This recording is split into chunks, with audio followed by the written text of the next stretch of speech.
तो बात करेंगे हम निदान शब्द का प्रयोग किसके लिए किया जाता है।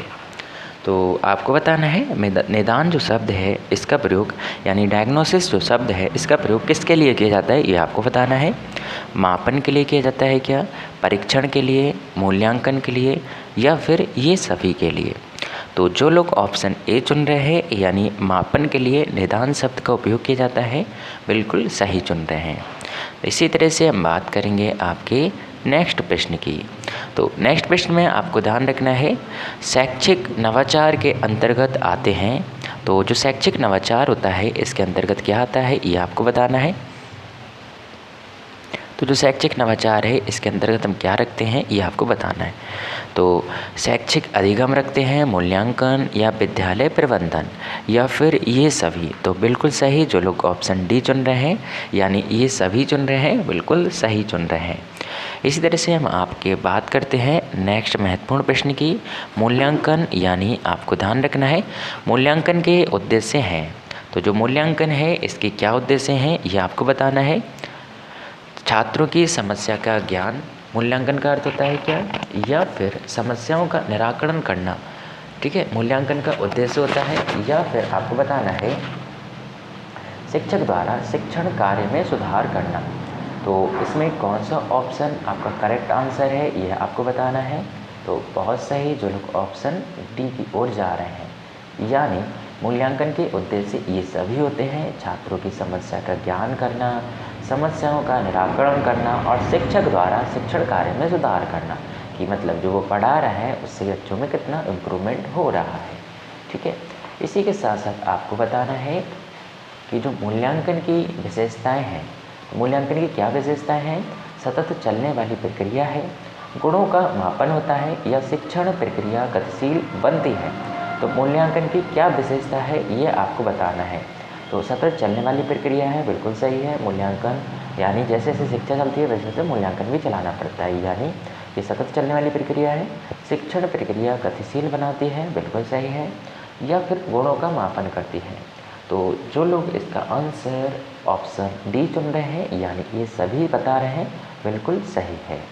इसी तरह से हम बात करते हैं आपके नेक्स्ट महत्वपूर्ण प्रश्न की।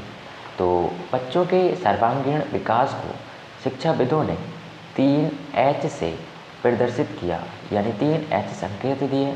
तो इसमें H का मतलब क्या है यह आपको बताना है। तो यानी ये 3H जो होते हैं इनका क्या मतलब होता है। तो आपको ध्यान रखना है, एक H का मतलब है हेड, दूसरे H का मतलब है हार्ट और वहीं तीसरे H का मतलब है हैंड। तो इस तरह से आप इसके करेक्ट आंसर ऑप्शन ए को बता सकते हैं। ठीक है, इसी तरह से हम बात करते हैं आपके नेक्स्ट महत्वपूर्ण प्रश्न की। तो द्वितीय सत्र परीक्षा परिषदीय विद्यालयों में कब निर्धारित की जाती है। द्वितीय सत्र की परीक्षा विद्यालयों में कब निर्धारित की जाती है ये आपको बताना है। तो ये की जाती है आपके दिसंबर में। तो इसमें ऑप्शन गलत दे रखे हैं, फिलहाल आपको इसका करेक्ट आंसर क्या मानना है, दिसंबर। ठीक है, तो दिसंबर में द्वितीय सत्र की जो परीक्षाएं होती हैं विद्यालयों में निर्धारित की जाती हैं।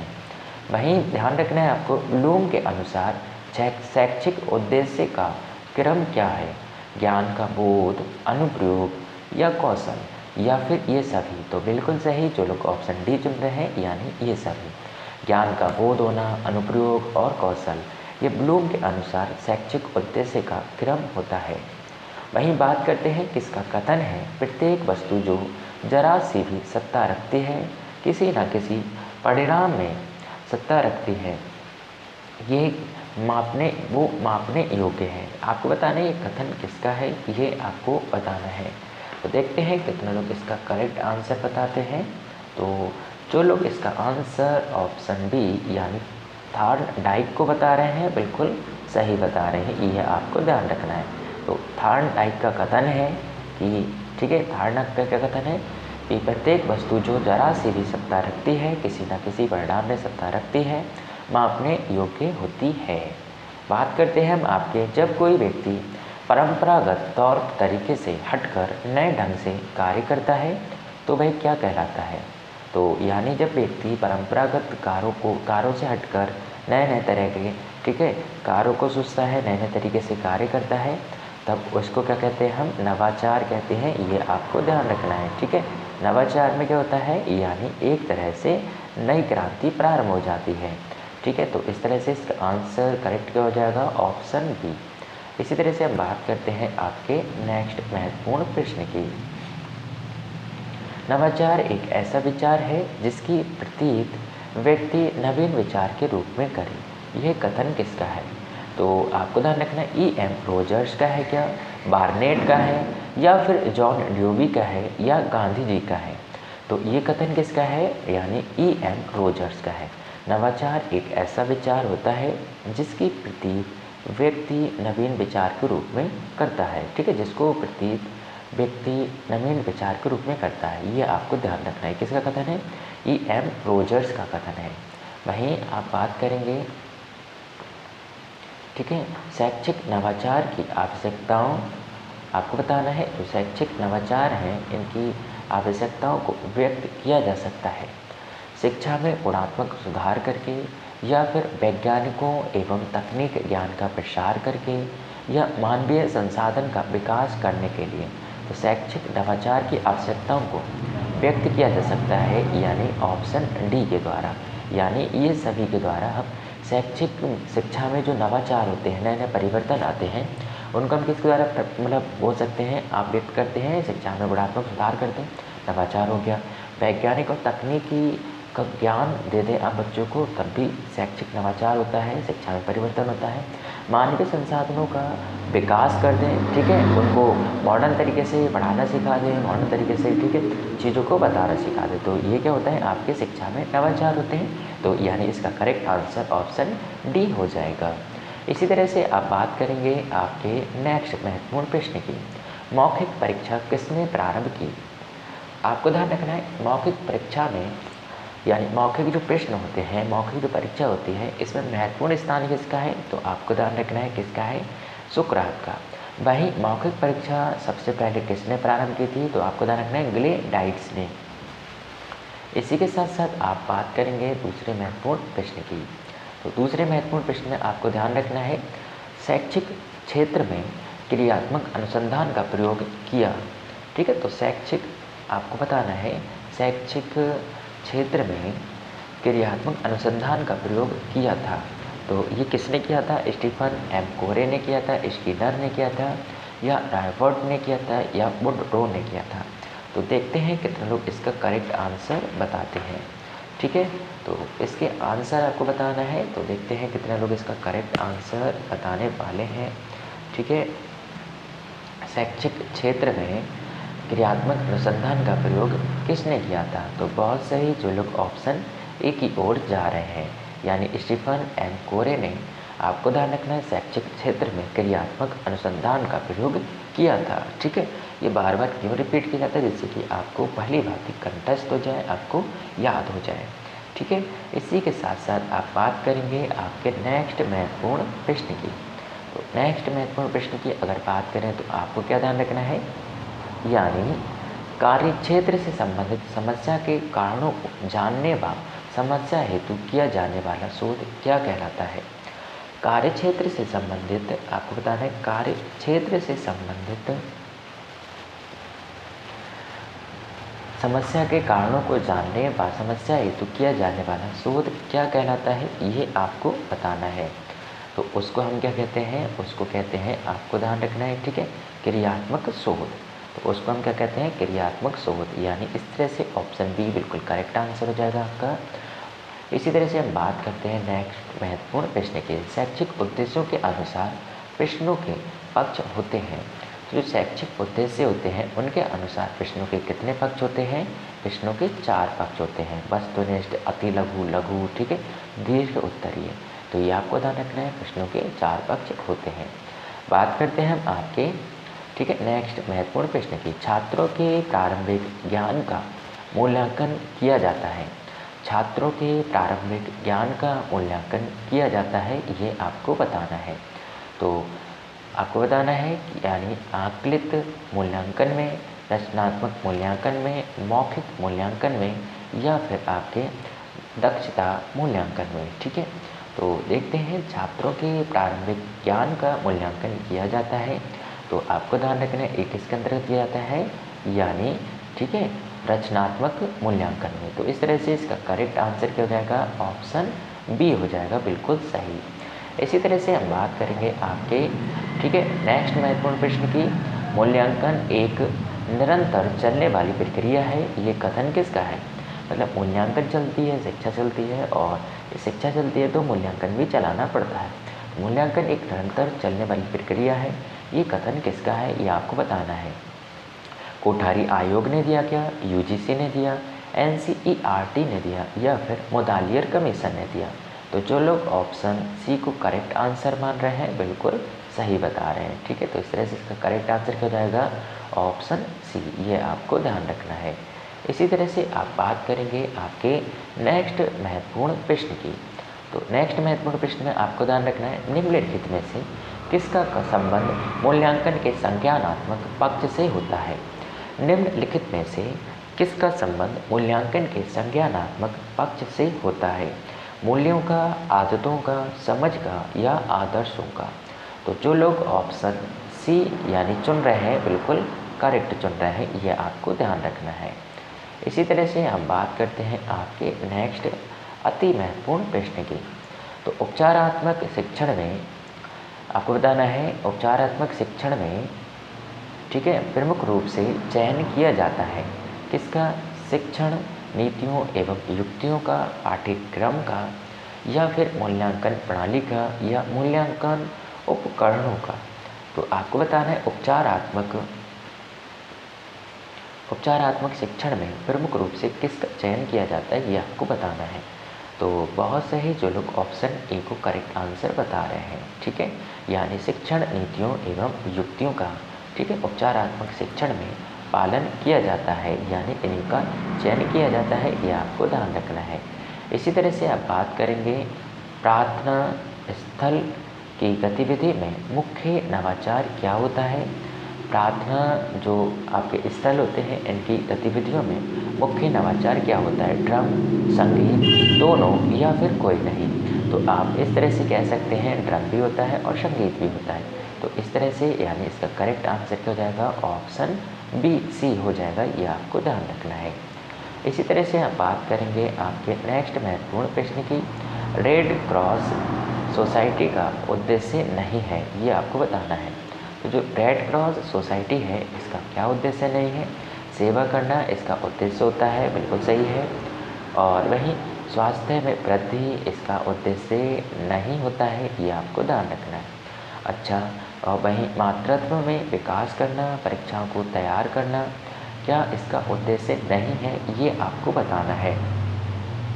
रेड क्रॉस सोसाइटी का क्या उद्देश्य नहीं है, ये आपको बताना है। तो इसका उद्देश्य सेवा करना होता है, बिल्कुल सही है। स्वास्थ्य में वृद्धि भी करना इसका उद्देश्य होता है। मातृत्व का विकास करना सही है। तो आप कह सकते हैं ऑप्शन डी जो है यानी परीक्षाओं को तैयार करना वो इसकी जिम्मेदारी नहीं होती है, ये आपको ध्यान रखना है। ठीक है, इसी तरह से आप बात करेंगे मापन का सामान्य सिद्धांत संबंधित है। तो जो मापन का सामान्य सिद्धांत संबंधित है वो किससे संबंधित है, गणित से है, विज्ञान से है, सामाजिक विज्ञान से है, या फिर अर्थशास्त्र से है। तो करेक्ट आंसर इसका क्या हो जाएगा, गणित यानी ऑप्शन ए। ठीक है, इसी तरह से आपको ध्यान रखना है ब्लूम टैक्सोनॉमी विकसित कब हुई थी, ये आपको बताना है। जो ब्लूम टैक्सोनॉमी जो ठीक है पद्धति है, ये आपको ध्यान रखना है। ब्लूम वर्गीकरण जो है ये कब विकसित हुआ था, तो यह आपको ध्यान रखना है, ये विकसित हुआ था वर्ष 1956 में। यानी इस तरह से इसका करेक्ट आंसर जो है ऑप्शन सी हो जाएगा। इसी तरह से आप बात करेंगे मूल्यांकन क्या होता है, यह आपको बताना है। केवल मात्रात्मक होता है क्या, केवल गुणात्मक होता है, या फिर मात्रात्मक और गुणात्मक दोनों होता है, या फिर इनमें से कोई नहीं।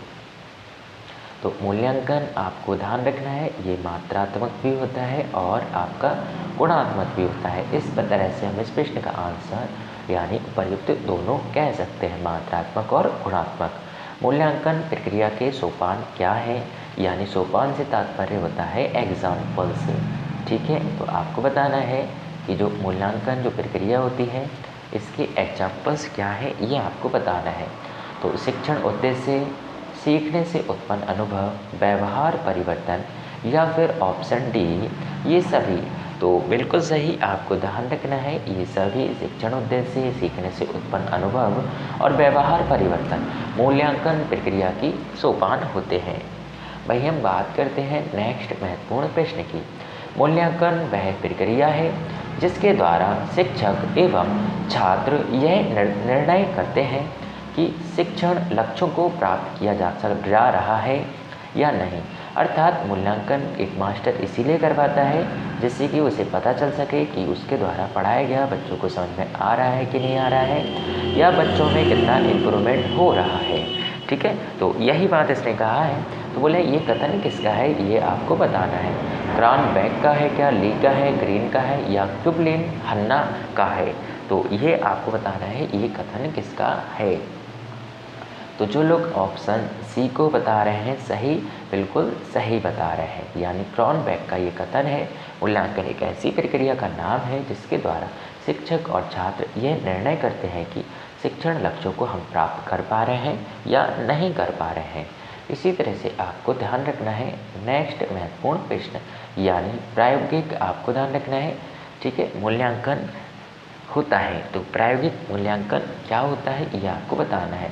तो जहाँ विज्ञान आ जाए वहाँ प्रयोग होता ही होता है, इसका मतलब विज्ञान, भूगोल और कृषि में प्रायोगिक मूल्यांकन होता है, ये आपको ध्यान रखना है। इसी तरह से हम बात करेंगे आपके नेक्स्ट महत्वपूर्ण प्रश्न की। तो नेक्स्ट महत्वपूर्ण प्रश्न की अगर बात करें तो आपको ध्यान रखना है शिक्षण अधिगम प्रक्रिया में नवाचार क्या होता है ये आपको बताना है। शिक्षण अधिगम प्रक्रिया में नवाचार क्या है? अभिक्रमित अनुदेश, टोली शिक्षण, खुली कक्षा या फिर ये सभी। तो बिल्कुल करेक्ट आंसर आपका ऑप्शन डी हो जाएगा, अभिक्रमित अनुदेश, टोली शिक्षण, टोली मतलब ग्रुप डिस्कशन। ठीक है, अभिक्रमित अनुदेश और खुली कक्ष। तो यानी इस तरह से शिक्षण अधिगम प्रक्रिया में नवाचार यानी नया परिवर्तन क्या होता है, ये सभी हो सकते हैं, ये आपको ध्यान रखना है। इसी तरह से हम बात करेंगे आपके नेक्स्ट महत्वपूर्ण प्रश्न, यानी जिसके 99% इस बार आने के चांस हैं, ये आपको ध्यान रखना है। तो ब्लूप्रिंट क्या है? प्रश्न पत्र की आधारशिला है, शिक्षण की आधारशिला है, विद्यालय की आधारशिला है। तो जो ब्लू प्रिंट होता है ये एक तरह का प्रश्न पत्र तैयार करने का एक तरह का खाका होता है। ठीक है, तो आप क्या कह सकते हैं, यानी प्रश्न पत्र की ये क्या होती है, आपकी आधारशिला होती है। तो ये आपको ध्यान रखना है। तो इस तरह से आप बिल्कुल भी करेक्ट आंसर इसका ऑप्शन ए चुन सकते हैं। बात करते हैं क्रियात्मक शोध का मूल आधार क्या होता है। जो क्रियात्मक शोध किया जाता है ये क्यों किया जाता है, इसका मूल आधार क्या होता है, ये आपको बताना है। तो जो लोग इसका आंसर समस्या का तुरंत हल चुन रहे हैं बिल्कुल गलत चुन रहे हैं। समस्या भी हमारा हल भी हमारा, तो ये आंसर बिल्कुल करेक्ट है। ठीक है, ये आपको ध्यान रखना है। तो इस तरह से इसका ऑप्शन बी आंसर बिल्कुल करेक्ट हो जाएगा। बात करते हैं बचाव निदान का उच्चतम स्तर क्या है, यह आपको बताना है। बचाव निदान का उच्चतम स्तर है, ये कथन किस महाशय का है? टीपी नन का है क्या, क्रॉनबेक का है क्या, या मरे का है, या रॉस का है? तो जो लोग ऑप्शन ए चुन रहे हैं यानी टीपी नन, तो बिल्कुल भी करेक्ट चुन रहे हैं, ये आपको ध्यान रखना है। टीपी नन का ही एक ठीक है कथन था कि बचाव निदान का उच्चतम ठीक है आपको ध्यान रखना है स्तर होता है। निम्नलिखित में से किसका संबंध मूल्यांकन के भावात्मक पक्ष से होता है? तो किसका संबंध है मूल्यांकन के भावात्मक पक्ष से होता है? सूचनाओं का, तथ्यों के व्यावहारिक प्रयोग का, तथ्यों के विश्लेषण का, या रुचियों का? तो बहुत सही, आप बिल्कुल करेक्ट आंसर बता रहे हैं, रुचियों का। यानी आपको ध्यान रखना मूल्यांकन के भावात्मक पक्ष के अंतर्गत हम क्या रखते हैं, रुचियों को रखते हैं, ये आपको ध्यान रखना ही रखना है। ठीक है, इसी तरह से हम बात करते हैं आपके नेक्स्ट अति महत्वपूर्ण प्रश्न, यानी सतत व्यापक मूल्यांकन की प्रक्रिया में मुख्यतः कितनी क्रियाएं होती हैं? सतत और व्यापक मूल्यांकन की प्रक्रिया में मुख्यतः कितनी क्रियाएं होती हैं, ये आपको बताना है। तो ये आपको ध्यान रखना है। 2 ठीक है क्रियाएँ बिल्कुल भी नहीं होती हैं, 4 भी नहीं होती हैं, 3 भी नहीं होती हैं, तो होती कितनी है यानी 5। तो ये आपको ध्यान रखना है। ठीक है, तो सतत और व्यापक मूल्यांकन की प्रक्रिया में मुख्यतः 5 प्रक्रियाएँ होती हैं, 5 क्रियाएँ होती हैं, ये आपको ध्यान रखना है। इसी के साथ साथ आप बात करेंगे नेक्स्ट अति महत्वपूर्ण प्रश्न की। ठीक है, तो इसमें आपको ध्यान रखना है ये कथन किसका है। क्रियात्मक शोध का तात्पर्य उस प्रक्रिया से होता है जिसके द्वारा अभ्यासकर्ता अपने निर्णय एवं क्रियाओं का मार्गदर्शन, संशोधन, मूल्यांकन करने के लिए अपनी समस्याओं का वैज्ञानिक ढंग से ठीक है अध्ययन करता है। तो ये कथन किसका है, गुड का है, फ्रावेल का है, महात्मा गांधी का है, या फिर आपके ठीक है कोरे का है, ये आपको बताना है। तो देखते हैं इस प्रश्न का आंसर कौन करेक्ट बताता है। बिल्कुल सही बता रहे हैं आप, ऑप्शन डी चुनकर। ठीक है, यह आपको ध्यान रखना है। ये कथन किसका है यानी कोरे का है। बात करते हैं मापन क्या होता है, यह आपको बताना है। तो मापन क्या होता है, गुणात्मक होता है क्या, मात्रात्मक होता है, तुलनात्मक होता है, या फिर ये सभी होता है। तो आपको बताना है कि जो मापन होता है, मापन क्या होता है, तो मापन बेसिकली क्या होता है, मात्रात्मक होता है, ये आपको ध्यान रखना है। अगर ऑप्शन में ये नहीं होता तो हम बोल देते उपर्युक्त दोनों, लेकिन ये तीसरा ऑप्शन जो होता है वो इसका होता ही नहीं, इसका मतलब हम सभी भी नहीं कह सकते। तो अब बचा हमारे पास गुणात्मक या मात्रात्मक, तो इनमें से कोई एक ही ऑप्शन चुनना है। तो सबसे ज़्यादा मोस्ट प्रेफरेबल जो आंसर रहेगा वो आपको ध्यान रखना है, ऑप्शन बी रहेगा। इसी तरह से हम बात करेंगे आपके नेक्स्ट अति महत्वपूर्ण प्रश्न की। व्यक्तित्व के सभी पक्षों का मूल्यांकन किया जाता है, ये किसमें किया जाता है, सतत मूल्यांकन द्वारा, इकाई मूल्यांकन द्वारा, या फिर दक्षता आधारित मूल्यांकन द्वारा, या व्यापक मूल्यांकन द्वारा। तो देखो व्यापक से ही नाम लग रहा है कि व्यापक जो है, तो बहुत अच्छी बात है। अगर आप व्यापक का मतलब है सारे स्तरों को आप शामिल कर लेते हैं, इस तरह से इसका करेक्ट आंसर जो है ऑप्शन डी हो जाएगा। आपको हमेशा ऑप्शन चुनते समय ध्यान रखना है, जितना ज़्यादा पॉजिटिव आंसर आप देंगे उतना ही अच्छा होता है। बात करते हैं आपके सतत मूल्यांकन क्या कहलाता है। सतत मूल्यांकन आपको ध्यान रखना, सत्र के अंत में किया जाने वाला मूल्यांकन बिल्कुल भी नहीं, सत्र के मध्य में किया जाने वाला मूल्यांकन बिल्कुल भी नहीं, नित्य प्रति किया जाने वाला मूल्यांकन बिल्कुल सही। ठीक है, तो ये आपको ध्यान रखना है। तो इस तरह से इसका करेक्ट आंसर आप ऑप्शन सी लगा सकते हैं, ये आपको ध्यान रखना ही रखना है। ठीक है, तो ये आपको पता होना चाहिए। तो हम इस तरह से ठीक है, यानी ऑप्शन सी तो इसका करेक्ट आंसर है। लेकिन इसी के अंदर आपने देखा कि मध्य में भी सत्रांत आ सकता है इसमें, और सत्र के अंत में भी किया जाने वाला मूल्यांकन इसी के अंदर आ सकता है। इसका मतलब ये भी सही हो जाएगा। ठीक है, इसको देखकर ये भी सही हो जाएगा, ये भी सही हो जाएगा, और ये तो सही है ही। इसका मतलब हम यहाँ पर करेक्ट आंसर जो है ऑप्शन डी चुन सकते हैं। अगर इनमें से कोई भी एक ऑप्शन गलत होता, ये मान लो किसी का हिस्सा होता, तो हम उपयुक्त दोनों कह सकते थे। अगर ऑप्शन में नहीं है उपयुक्त दोनों, तो हम most preferable answer option C लगाएंगे, ये आपको ध्यान रखना है। ऑप्शन के हिसाब से आपको अपना आंसर बदलना होता है, देना होता है, ये आपको बहुत ध्यान रखना होता है। मूल्यांकन का संज्ञानात्मक पक्ष संबंधित होता है, यह आपको बताना है। तो मूल्यांकन का संज्ञानात्मक पक्ष किससे संबंधित होता है, ज्ञान से बिल्कुल होता है। मूल्यांकन के माध्यम से हम संज्ञानात्मक पक्ष में हम क्या करते हैं, उसका ज्ञान जज करते हैं, अनुप्रयोग जज करते हैं, और बोध भी जज करते हैं। इसका मतलब ऑप्शन डी इसका बिल्कुल भी करेक्ट आंसर होने वाला है।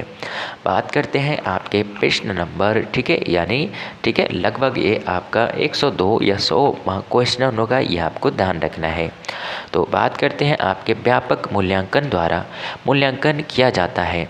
तो आपको ध्यान रखना है ठीक है, व्यक्तित्व के सभी पक्षों का, नैतिक मूल्यों का, शांति शिक्षा का, या फिर आपको बताना है केवल संप्राप्ति का। तो व्यक्तित्व के सभी पक्षों का, ये बिल्कुल भी करेक्ट आंसर हो जाएगा। ठीक है, यह आपको ध्यान रखना है। जबकि बी और हम आपके सी को भी कह सकते थे, लेकिन यहाँ पर मोस्ट प्रेफरेबल आंसर है, उपयुक्त सभी है नहीं, इसके लिए हम ऑप्शन ए को ही चुनेंगे, यह आपको ध्यान रखना भी है। बात करते हैं हम आपके छात्रों की त्रुटियों का ज्ञान होने पर उन्हें दूर करने के लिए क्या किया जाने वाला शिक्षण क्या कहलाता है। तो उन्हें दूर करने के लिए हम क्या करते हैं, उपचारात्मक ठीक है, आपको ध्यान रखना है शिक्षण अपनाते हैं। तो इस तरह से इसका करेक्ट आंसर जो है ऑप्शन डी होना चाहिए, ये आपको ध्यान रखना है। ठीक है, तो इसी तरह से हम बात करते हैं आपके नेक्स्ट अति महत्वपूर्ण प्रश्न की। तो छात्रों की रुचियों, संवेगों एवं मनोवृत्तियों से संबंधित मूल्यांकन का पक्ष क्या कहलाता है? संज्ञानात्मक पक्ष, भावनात्मक पक्ष, कौशलात्मक पक्ष या फिर ऑप्शन डी इनमें से कोई नहीं। तो जो लोग बिल्कुल भी सही आंसर चुन रहे हैं, ऑप्शन बी बिल्कुल सही है।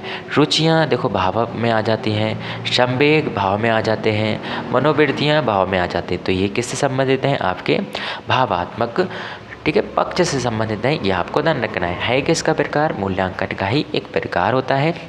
ज्ञान, बोध, अनुप्रयोग का संबंध किससे होता है? ये आपको बताना है। ये कौन से पक्ष से होता है?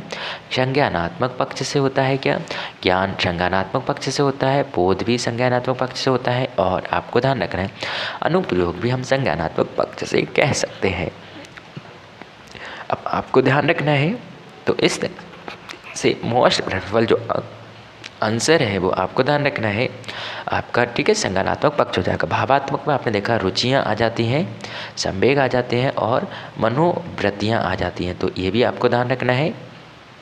ठीक है, तो इसी तरह से हम बात करते हैं आपके नेक्स्ट अति महत्वपूर्ण प्रश्न की। सत्र के अंत में किया जाने वाला मूल्यांकन क्या कहलाता है?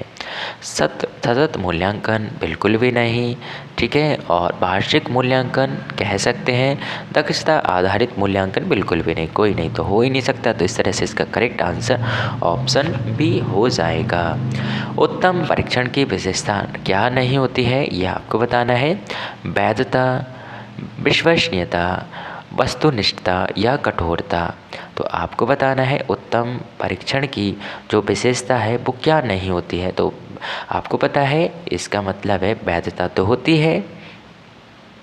वहीं बात करते हैं हम विश्वसनीयता की, तो आपको पता है विश्वसनीयता भी, ठीक है, यानी उत्तम परीक्षण की एक विशेषता होती है। वस्तुनिष्ठता ये भी एक, ठीक है, आपको ध्यान रखना है, इसकी एक विशेषता ही होती है। जबकि कठोरता जो है रखना गलत बात होती है। तो यानी कठोरता यानी नेगेटिव सेंस, यानी ये है इसका आंसर हो जाएगा। तो ये आपको ध्यान रखना है। इस तरह से इसका करेक्ट आंसर जो है ऑप्शन डी हो जाएगा, ये आपको ध्यान रखना है। इसी तरह से हम बात करते हैं आपके नेक्स्ट अति महत्वपूर्ण प्रश्नों की, ठीक है, तो बने रहिएगा आप लोग। तो बात करते हैं हम आपके, ठीक है, नेक्स्ट महत्वपूर्ण प्रश्न यानी मापन होता है। तो आप पढ़ चुके थे मापन क्या होता है आपका, यानी, ठीक है, मात्रात्मक होता है। इसी के साथ साथ आपने ये भी पढ़ा था व्यक्तित्व के सभी पक्षों का, ये भी पढ़ लिया था आपने, और ज्ञान ये भी पढ़ लिया था, ठीक है। एक मिनट, तो बात करते हैं नेक्स्ट महत्वपूर्ण प्रश्न, यानी आपको क्या ध्यान रखना है, देखिएगा उपचारात्मक शिक्षण संबंधित है, ये आपको बताना है। तो जो उपचारात्मक शिक्षण है ये किससे संबंधित है, ये आपको बताना है। बच्चों को गणित विषय के शिक्षण से, बच्चों में पठन क्षमता विकास से, बच्चों की त्रुटियों को दूर करने से, या बच्चों को अंग्रेजी विषय के शिक्षण से। तो बिल्कुल सही आंसर इसका ऑप्शन सा यानी ऑप्शन सी हो जाएगा। बच्चों की त्रुटियों को दूर करने से हम क्या करते हैं, उपचारात्मक शिक्षण से संबंधित होता है। बच्चों द्वारा किए गए कार्यों एवं उपलब्धियों का विवरण रखने हेतु प्रयोग, ठीक है, प्रयोग तैयार किया जाता है, ठीक है, यह आपको ध्यान रखना है। बच्चों द्वारा किए गए कार्यों एवं उपलब्धियों का विवरण रखने हेतु प्रयोग तैयार किया जाता है, ये क्या कहलाता है, ये आपको ध्यान रखना है। अवलोकन कहलाता है क्या, युग्म मूल्यांकन, छात्र प्रोफाइल, या फिर समाज मिति कहलाता है। तो बिल्कुल सही आंसर ऑप्शन सा हो जाएगा, यानी छात्र प्रोफाइल कहलाता है। इसी के साथ साथ आपको क्या ध्यान रखना है, देखिएगा, इसी के साथ साथ आपको ध्यान रखना है नेक्स्ट महत्वपूर्ण प्रश्न, बच्चों द्वारा किए गए, ठीक है, ये हो गया था। निम्नलिखित में से किसके द्वारा ये पता चलता है कि बच्चे ने अभी तक कितना ज्ञान व कौशल अर्जित किया है, ये किसके द्वारा मतलब पता चलता है, ये आपको बताना है। नियंत्रण के द्वारा, संकेतक के द्वारा, या फिर मापक, या फिर एंड्रिक के द्वारा। तो ये आपको बताना है। तो इस तरह से इसका करेक्ट आंसर क्या हो जाएगा, यानी ऑप्शन सा। ठीक है, ये आपको ध्यान रखना है, यानी मापक के द्वारा ये हमें पता चलता है। वहीं बात करेंगे आप नेक्स्ट महत्वपूर्ण प्रश्न की। तो इसमें देखिएगा आपको क्या ध्यान रखना है, निम्नलिखित में से कौन सी क्रियात्मक शोध की विशेषता होती है। क्रियात्मक शोध की कौन सी विशेषता होती है, समय अधिक लगता है, इसका उद्देश्य नए सिद्धांतों का प्रतिपादन करना होता है, सामान्यीकरण नए सिद्धांतों के रूप में होता है, या अनुभव जन्य होती है। तो आपको बताना है बिल्कुल सही आंसर अनुभव जन्य होती है। आपको बताना है क्रियात्मक शोध की विशेषता होती है। क्रियात्मक शोध का संपादन कितने चरणों में होता है, ये आपको बताना है। जो क्रियात्मक शोध है इसका संपादन कितने चरणों में होता है, ये आपको बताना है। तो यानी ध्यान रखना है आपको, यानी 6 चरणों में इसका संपादन होता है। वहीं आपके नेक्स्ट महत्वपूर्ण प्रश्न की अगर बात करें तो आपको क्या ध्यान रखना है, देखिएगा नेक्स्ट महत्वपूर्ण प्रश्न में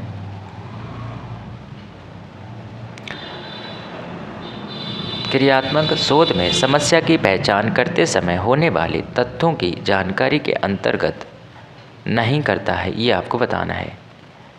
ठीक है, तो क्रियात्मक शोध में समस्या की पहचान करते समय होने वाले तथ्यों की जानकारी के अंतर्गत नहीं करता है। तो पर व्यक्ति, यह आपको ध्यान रखना है। क्रियात्मक शोध से किसी समस्या का प्रस्तावित उत्तर कहलाता है।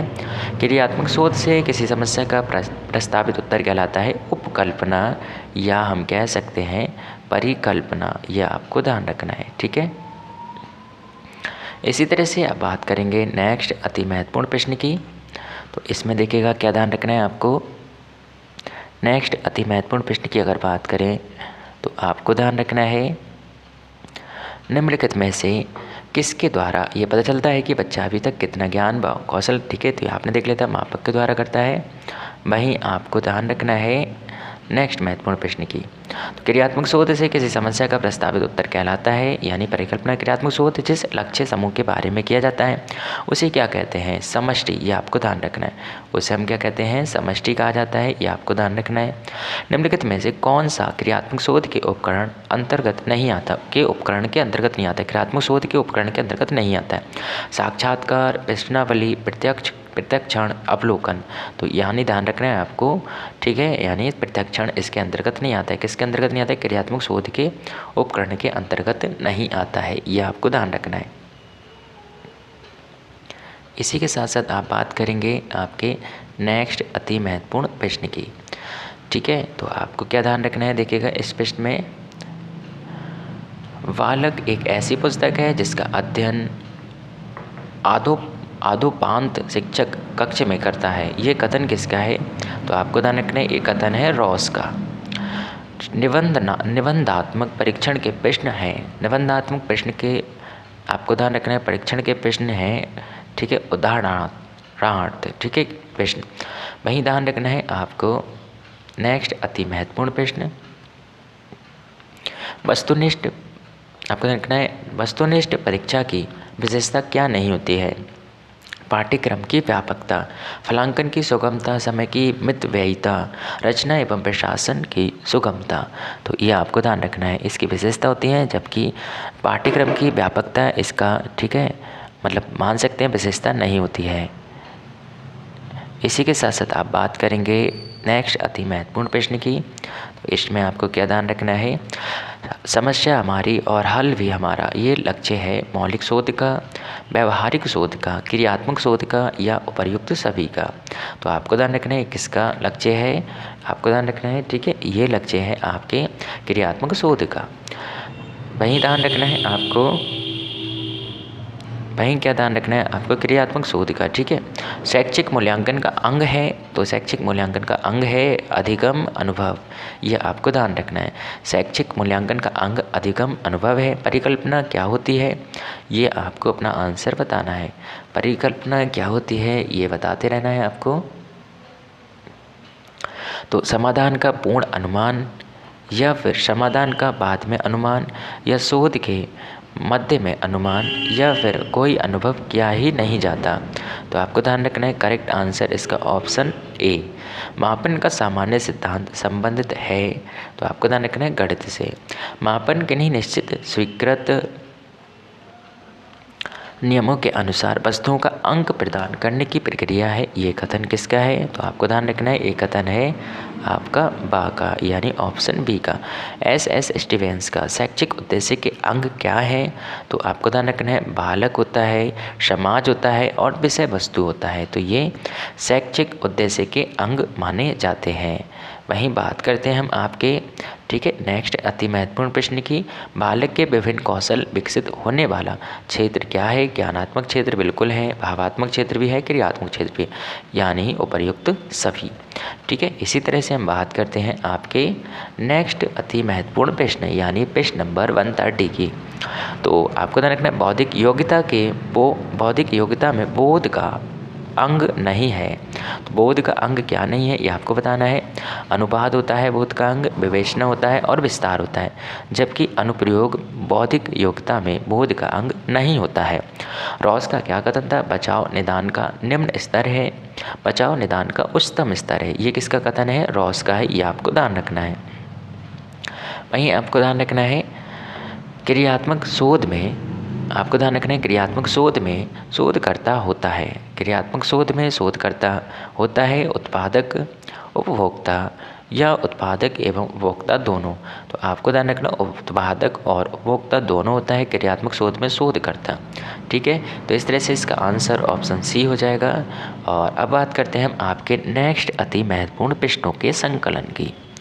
तो बात करते हैं पहले प्रश्न की, मतलब आपके 133 प्रश्न की। क्रियात्मक शोध करने का अधिकार है।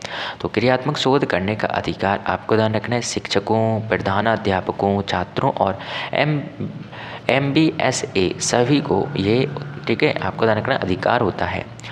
स्टीफन एम कोरे ने शैक्षिक क्षेत्र में किस प्रकार के अनुमान का प्रयोग किया है? स्टीफन एम कोरे ने, ये आपको बताना है। तो क्रियात्मक शोध का इन्होंने, ठीक है, अनुसंधान किया है, ये भी आपको ध्यान रखना है। इसी के साथ साथ आपको ध्यान रखना है, बात करेंगे आपके प्रश्न नंबर 135 की। किसी निश्चित प्रयोजन को ध्यान में रखकर जब हम ये देखते हैं कि उसको पूरा करने में वह वस्तु विचार क्रिया कहाँ तक उपयोगी है का निर्णय कहलाता है। तो आपको ध्यान रखना है उसका निर्णय कहलाता है मूल्यांकन।